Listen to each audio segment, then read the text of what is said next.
और इस पर चर्चा करने के लिए हमारे साथ दो मेहमान यहाँ पे मौजूद हैं। हमारे साथ हैं फिरदौस डाक जो नेता हैं पीडीपी के, और ठाकुर अभिजीत सिंह जो प्रवक्ता हैं जम्मू कश्मीर बीजेपी के। फिरदौस डाक, महबूबा मुफ्ती के इस बयान पर आपत्ति है।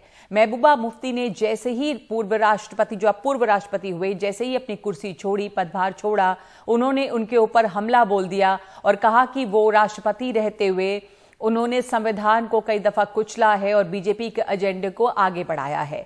आज के दिन जब देश को एक नई राष्ट्रपति मिली है और उस पूर्व राष्ट्रपति की विदाई का वक्त था, क्या इस तरह का हमला बोलना सही है? क्या ये हमला बोलना इस तरह का शोभा देता है? और क्या ये राष्ट्रपति पद को किसी पार्टी से जोड़ना गैर संवैधानिक नहीं है? देखिए नगमा, आपके जो सवाल है इसमें इसके दो भाग है। एक ये है कि क्या राष्ट्रपति जो है वो किसी भी पॉलिटिकल क्रिटिसिज्म से ऊपर है, और क्या हमें एज ए राजनीतिक दल या जम्मू कश्मीर के आम नागरिक के तौर पर क्या हमें राष्ट्रपति या राष्ट्रपति का जो पद है उस पर सवाल या निशान उठाना चाहिए या नहीं है। पहले तो हमें ये समझना चाहिए कि श्री रामनाथ कोविंद जो है वो प्रेसिडेंट नहीं रहे हैं, वो अब एक्स प्रेसिडेंट ऑफ। तो क्या महबूबा मुफ्ती इसी का इंतजार कर रही थी कि जैसे ही उनका वो राष्ट्रपति पद छोड़ेंगे वो उनके ऊपर हमलावर होंगी, चाहे वो सीए हो चाहे 370 हो? दूसरे आपके सवाल का हिस्सा ये है कि क्या प्रेसिडेंट कॉन्स्टिट्यूशन से ऊपर है या पॉलिटिकल क्रिटिसिज्म उन पे नहीं किया जा सकता है।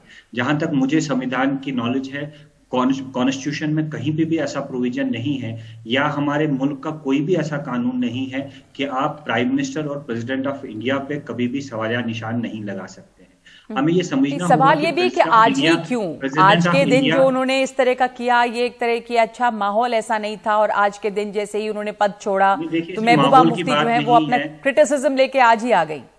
नहीं, मुझे आप अपना स्टेटमेंट कंप्लीट करने देंगे तो then you can ask me question again. मेरा मानना यह है कि पहले तो यह है कि कॉन्स्टिट्यूशन की कोई भी धारा ऐसी नहीं है कि जिसमें आप प्रेसिडेंट को क्रिटिसाइज नहीं कर सकते, even if it that is a sitting president. क्योंकि प्रेसिडेंट ऑफ इंडिया जो है ये सिर्फ एक आइकॉनिक या कॉन्स्टिट्यूशनल पद ही नहीं है, बल्कि वो सुप्रीम कमांडर है इस कंट्री के जो आर्म फोर्सेस हैं। वो कॉन्स्टिट्यूशनल हेड है, वो एक सुपरवाइजरी अथॉरिटी रखते हैं। और हम तारीख के पन्ने अगर उठाकर देखे हैं, बहुत सारे ऐसे इंसिडेंट्स हुए हैं पास्ट में जहां पर प्रेसिडेंट ऑफ इंडिया ने अपनी गवर्नमेंट, जिस गवर्नमेंट और जिस पार्टी ने उनको बना के प्रेसिडेंट की कुर्सी पे बिठाया, उनको क्रिटिसाइज करते हुए कॉन्स्टिट्यूशन की जो धज्जियां उड़ाई जा रही थी उनको रोक कर उन्होंने अपनी जिम्मेदारी निभाई है। तो आप देख लीजिए पिछले 6 साल 5 सालों में जब श्री रामनाथ कोविंद जी जो है prime minister president of India की कुर्सी पर थे, तो ये समझना होगा वो किसी पार्टी ने प्रेसिडेंट नहीं बनाते, वो इस मुल्क के लोग इनडायरेक्ट वे से प्रेसिडेंट चुनते हैं। और उनकी एक कॉन्स्टिट्यूशनल रिस्पॉन्सिबिलिटी होती है कि वो सुपरवाइज करें, वो देखें। आप तो आपका एक मिनट के लिए मैं कंप्लीट कर दीजिए, आई एम जस्ट कंप्लीटिंग। पिछले 4 सालों में जम्मू कश्मीर में तकरीबन 105 सिक्योरिटी फोर्सेस एहलकार हलाक हुए हैं। यहाँ पे 95 सिविलियंस हलाक। देखिए एक मिनट, मैं आपको इसलिए टोक रही थी क्योंकि दो हिस्से आपके जवाब के 2 हिस्से। आपने एक तो कहा कि संवैधानिक तौर पे सही है, क्रिटिसाइज किया जा सकता है। मैंने पूछा था आज का जो मौका था, इस समय इस तरह का क्रिटिसिज्म क्या ठीक लगता है? दूसरी बात यह कि रामनाथ कोविंद ने बतौर राष्ट्रपति कार्यकाल में उनके क्या पार्टी से उठकर काम किया या बीजेपी के एजेंडे को आगे बढ़ाया, ये एक अलग मसला है कि उन्होंने क्या किया क्या नहीं किया। चाहे आप उसमें सीएए की बात करें जैसा महबूबा मुफ्ती कह रही हैं, या 370 की बात करें। लेकिन पहला जो सवाल था उसमें मैं प्रतिक्रिया चाहूंगी ठाकुर अभिजीत सिंह का। क्या आपको लगता है महबूबा मुफ्ती ने क्या गलत किया है? पूर्व राष्ट्रपति रामनाथ कोविंद के कार्यकाल में उनके ऊपर सवाल उठाकर क्यों गलत लगता है आपको? देखिए नगमा जी, सबसे पहली बात यह है संविधान या संविधान के हेड की क्या इज्जत होती है हम सब लोग जानते हैं। और आप ये एक्सपेक्ट करेंगे उनसे जिन्होंने ये क्रिटिसिज्म सही है या गलत है? गलत है तो क्यों गलत है, मैं ये पूछ रही हूं आपसे ठाकुर अभिजीत सिंह। देखिए सबसे पहली बात मैं ये कहना चाहता हूं कि ये क्रिटिसिज्म सरासर गलत है। और आप ये एक्सपेक्ट क्या कर सकते हैं महबूबा मुफ्ती जैसे लीडर से? आप उनसे और एक्सपेक्ट क्या कर सकते हैं जिन्होंने इसी संविधान का दिया हुआ जो हमारे को भारत देश का तिरंगा है उसी को कंधा देने की भी बात करती है। ऐसी नेता से आप क्या एक्सपेक्ट कर सकते हैं? वक्तन फवक्तन अपने सियासी चीजों के फायदा पाने के लिए किस तरह की सियासत करते हैं आपके सामने है।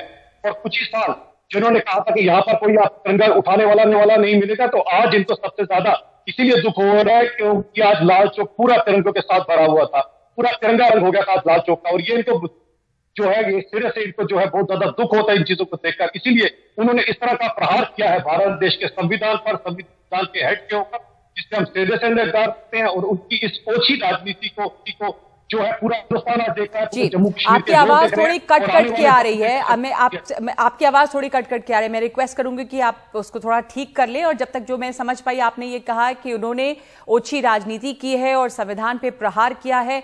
बल्कि निर्मल सिंह का बयान हम इसके पहले सुन रहे थे फिरदौस टाक के, उन्होंने ये कहा कि महबूबा मुफ्ती की आदत बन गई है। उन्होंने अब राष्ट्रपति को भी इसमें घसीट लिया। भारत के संविधान के अंतर्गत जो भी संस्थाएं आती हैं उसके ऊपर प्रश्न चिन्ह लगाना, कंट्रोवर्सी में डालना, ये जो है महबूबा मुफ्ती की आदत है। और पाकिस्तान के बारे में कुछ नहीं कहना, उग्रवाद के बारे में कुछ नहीं कहना।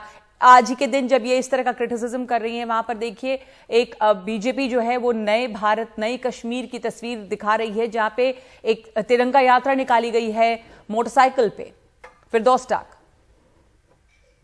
देखिए नगमा, क्या कहें, देखिए ये एक जो मेन जो टॉपिक था आपके डिबेट का वो ये था कि क्या constitutional head of the country वो उन्होंने अपनी ड्यूटी सही तरीके से निभाई है या नहीं निभाई है। जब देश मैं आपकी बात पे आ रहा हूं, मैं आपकी बात पे आ रहा हूं, सवाल दोहरा देती हूं। क्या महबूबा मुफ्ती को प्रेसिडेंट का क्रिटिसिज्म, आलोचना आज के दिन ऐसे करना चाहिए था? क्या ये सही लगता है? क्या ये सही है? मैं आपकी बात पे आ रहा हूं कि मैं यही कह रहा हूं कि डिबेट ये था कि क्या constitutional head, the outgoing constitutional head of the country, जिन पे बहुत बड़ी जिम्मेदारी आयद होती है, कि क्या जब वो इस मुल्क की सड़कों पे खून बह रहा था, क्या वो उन्होंने अपनी ड्यूटी निभाई?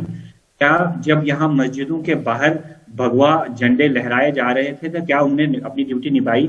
जब माइनॉरिटीज को देश से निकालने की धमकियां दी जा रही थी, क्या कॉन्स्टिट्यूशनल हेड, वो मेरे भी कॉन्स्टिट्यूशनल हेड है, वो भारतीय जनता पार्टी के कॉन्स्टिट्यूशनल हेड नहीं है, मेरा भी उतना ही राइट बनता है जितना बीजेपी के प्रवक्ता का बनता है।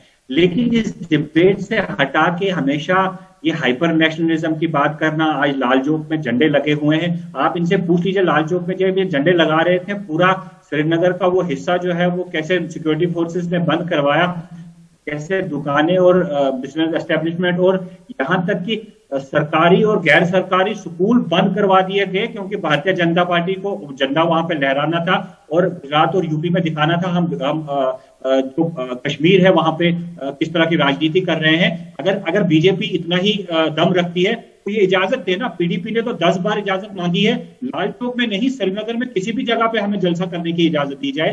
पीएचईडी ने जब इजाजत मांगी कि हमने जलसा करना है तो सभी लीडरों को जो है बंद कर दिया गया। ये हाइपर नेशनलिज्म का लबादा ओढ़ के भारतीय जनता पार्टी हमेशा मुद्दों से अलग बात करती है।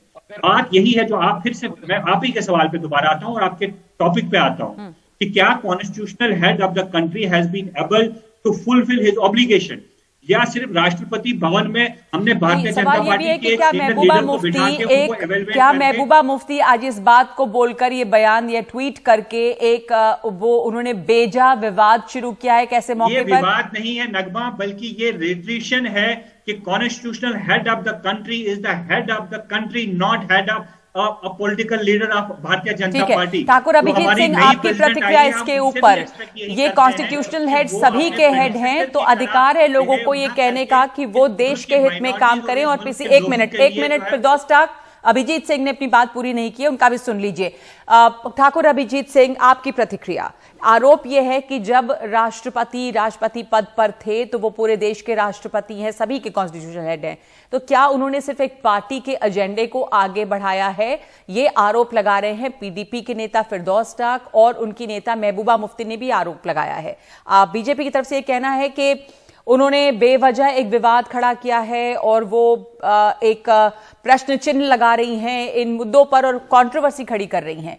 पर इसका क्या जवाब है जो वो कह रहे हैं कि एक एजेंडे के तहत काम किया, एक पार्टी के एजेंडे के तहत? और मिसाल के तौर पे 370 और सीए की बात हुई। देखिए, सबसे पहले अगर आपको मेरी आवाज अगर क्लियर आ रही है तो मैं अपनी बात अभी ठीक आ रही है जी, बोलिए। देखिए, सबसे पहली आप बात समझे कि एक ऐतिहासिक भूल को अगर सुधारा गया तो यही प्रेसिडेंट रामनाथ कोविंद जी के कार्यकाल में सुधारा गया। ये ऐतिहासिक भूल क्या थी? ये ऐतिहासिक भूल थी जो उस पार्टी ने की थी जिस पार्टी से सबसे पहली महबूबा मुफ्ती जी ने चुनाव जीता था, यानी कि उनकी कांग्रेस पार्टी। उसी कांग्रेस पार्टी के हेड हुआ करते थे उस समय जवाहरलाल नेहरू, जिन्होंने बिना किसी सलाह मशवरे के, बिना किसी डिबेट के जबरन यहां पर 370 हमारे लोगों के ऊपर डाल दिया था। और इतने सालों से जो हम लोगों ने सहा इस 370 के कारण वो हम ही जानते हैं। आज अगर 60-70 साल की भूल को अगर कभी यहां से अगर फिर से उस भूल से अगर हमारे को बाहर निकाला गया तो प्रेसिडेंट रामनाथ कोविंद जी के कार्यकाल में डाला गया। और प्रेसिडेंट रामनाथ कोविंद जी को इस मिर्ची जरूर याद रखा जाएगा। खैर, उन लोगों को तो मिर्ची लगेगी इससे जिनकी अब सियासत बंद हो गई, जिनकी सियासत 370 पे चलती थी, जिनकी सियासत 370 की आड़ में जो ये काम किया करते थे, यहां पर अब चला करते थे। किसी 370 की आड़ में ये बैकडोर अपॉइंटमेंट करते थे, किसी 370 की आड़ में जो सेंटर से पैसा आया करता था उसे ये हफ्ते लोगों में बांट लिया करते थे। राम कश्मीरी तक ये पैसा नहीं पहुंचा करता था, तो इनको 370 से मिर्ची लगना बिल्कुल स्वाभाविक है। दूसरी बात रही सीए की। सीए जैसा ऐतिहासिक कदम भी रामनाथ कोविंद जी के ही कार्यकाल में आया गया। आप सोचिए, सीए जैसा कानून जिसके कारण जो हिंदू उत्पीड़न, जो बुद्ध, जैन और आप लोग आप सीए और 370 के डिटेल्स में जा रहे हैं। मेरा सवाल आप दोनों से ये था, एक सिंपल सवाल था कि महबूबा मुफ्ती का राष्ट्रपति की आलोचना करना क्या सही है? सही है तो क्यों, और गलत है तो क्यों? तो अगर आप एक शब्द में बता सकेंगे गलत है तो क्यों? अभिजीत जी, आप महबूबा मुफ्ती जी से और क्या एक्सपेक्ट कर सकती हैं? जो भारत देश के झंडे को कांधा देने की बात करेंगी वो भारत देश के राष्ट्रपति की कितनी इज्जत करेंगी, ये आप भली बात की जानते। तो आप कह रहे हैं कि महबूबा मुफ्ती से इससे ज्यादा कुछ एक्सपेक्ट नहीं किया जा सकता। शुक्रिया आप दोनों का इस चर्चा में शामिल होने के लिए। कोविंद पर महबूबा मुफ्ती का जो हमला है, क्या वो सही है, क्या वो सही नहीं है, ये सवाल बना हुआ है कि क्या उन्हें पूर्व राष्ट्रपति की इस तरह की आलोचना आज करनी चाहिए थी।